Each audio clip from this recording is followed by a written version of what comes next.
Now, I would review the third game, but I don't think there's much point, because if you know me, you should know how much I love this game to death.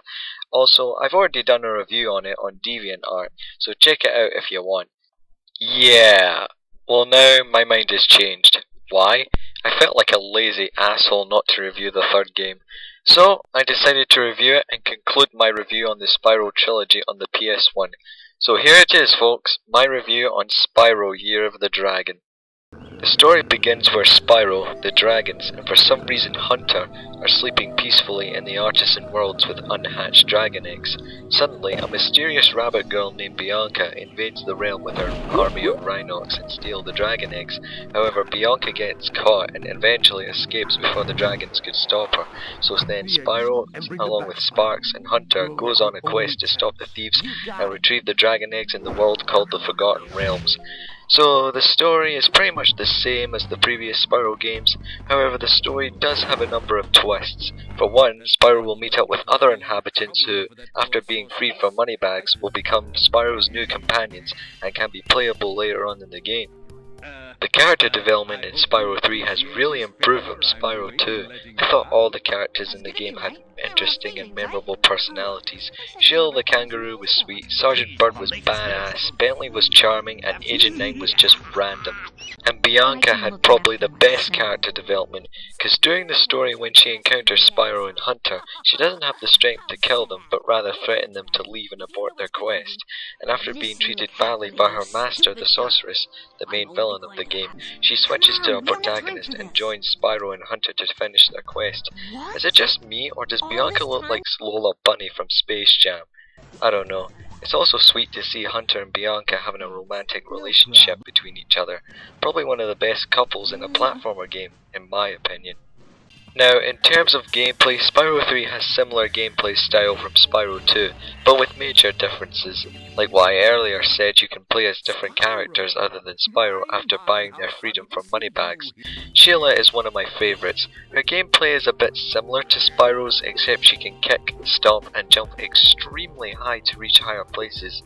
Sergeant Bird can fly for a limited time, can shoot rockets, and can drop bombs on metal chests which he can't break from his rockets. While he was slow, he was still fun to play as. Agent 9 is the best in my opinion, as his gameplay is a combination of shooting and platforming all together. He can also throw bombs on metal armored enemies. How awesome is that? It's also worth mentioning that Agent 9's gameplay might be a precursor to Ratchet & Clank, Insomniac's next franchise. But then there's characters like Bentley and Sparks, who are my least favourite. Bentley was strong, but his gameplay was a bit mediocre at times since he was far too slow. Sparks wasn't too bad, but his levels felt really frustrating to go through. But these levels aren't frustrating enough to kill the whole game, since there are only 4 levels, so at least that's a good thing. So even though the playable characters have their flaws, they're still fun to play as and are comfortable to get grips with. Another difference is that the new objective is now collecting dragon eggs that were stolen, which is kinda similar to releasing dragons in the first game. Also, enemies no longer release spirits to power up power gates, but now just like in the first game, when you kill an enemy, you get a gem. As for the level designs, well, they haven't really improved much because they look similar to the levels in Spyro 2, but the levels in Spyro 3 are much more bigger and creative than they were before. Like one of the levels, Desert Ruins, was a parody of Tomb Raider, which was frickin' hilarious. The biggest improvement in Spyro 3, however, is that there's more side missions to do, which are more challenging and non-repetitive. There are some side missions that require one of the playable characters to complete, which really adds more variety to their gameplay. One new thing added to the side missions are mini-bosses, where you can fight a bigger enemy in a level to get another egg. My favourite has to be battling that robot version of Jaws in the Seashell Shore level. It was probably the most challenging in my opinion. Also, any remember that side mission in Scalos Badlands from Spyro 2 where you have to collect bones to rebuild a shaman's skeleton friend? Well, here in Spyro 3, you can do that side mission again, only this time you play as Sergeant Bird to complete it. Another favourite of mine is the cat hockey game in Frozen Altars. It's a hilarious mission to do because you can freeze cats to score them, and you can also freeze your opponent as well to prevent him from scoring. But hands down, the best side missions in the entire game is the skateboarding. In my opinion, Spyro riding on a skateboard is way better than Crash riding on a motorcycle in Crash Bandicoot Warped. Here in the skateboarding side missions, you can do a shitload of stunts like flips, rolls and twists to earn points when you're up against Hunter, and let me tell you this, it fucking never gets old.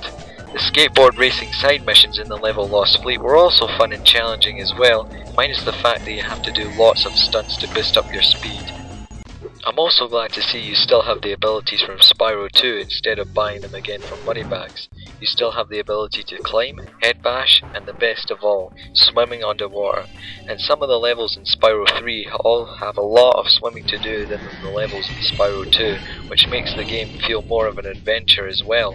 The power-ups also return from Spyro 2 like Super Fly and Super Flame, only this time you don't have to kill enemies to power them up again. The speedways yet again return for the third time, but instead of only going through a flight course this time, you can also do races where you race against other racers as well to earn a dragon egg, which are pretty fun I must say. Also, if you happen to find Hunter hidden in a speedway, you can do a side mission with him, which always seems to involve flying sheep saucers?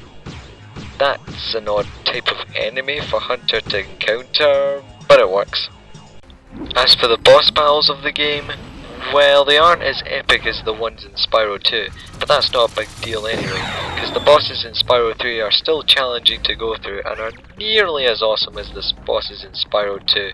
But to be honest, the Spyro games have never really been about the boss battles, because the normal levels are entertaining enough, which is the damn reason why I love the Spyro trilogy in the first damn place. Also, one thing that's worth mentioning is, once you've completed a level with sparks, you can earn a new ability to help you out, such as finding gems you can't find, and warping to another level using the Atlas, which really is worth the frustration of going through the sparks level. So overall, the gameplay for Spyro 3 is highly well made with lots of side missions and bigger levels to explore, which makes this a roller coaster ride to go through. Now to discuss, which I totally forgot to discuss in my last two reviews, the graphics. Spyro 3 has more detailed graphics for its time in 2000, making the levels more bright looking to look at. I really like the designs in Crystal Islands because it's so colourful to look at, and it reminds me a lot of Night Flight from the first Spyro game. And a lot of the levels' designs really do capture what they're based on. So while the graphics don't hold up to the high quality graphics like in Crash Bandicoot Warped or Tomb Raider, Spyro 3 does offer really good graphics for the PlayStation. Now my favourite part, the soundtrack. Personally, I think Spyro 2 has the best soundtrack, but here in Spyro 3 the music still keeps that atmosphere of a Spyro game and is still as catchy.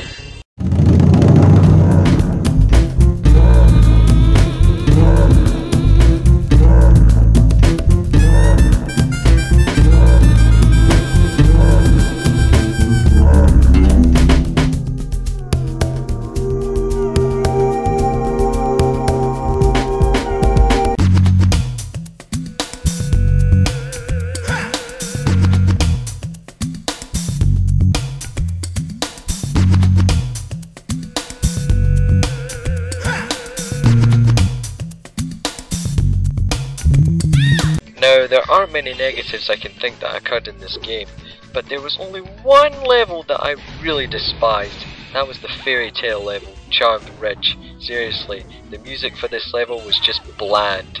Very bland. And this level was just a fucking pain to go through because of those stupid cat wizards that always throwing everything at me to hand me my ass. The side missions weren't good either. The one with Jack and the Beanstalk was just mediocre, since all you were doing was just using seats to get to the top of the tower just to some random golden goose. It was boring.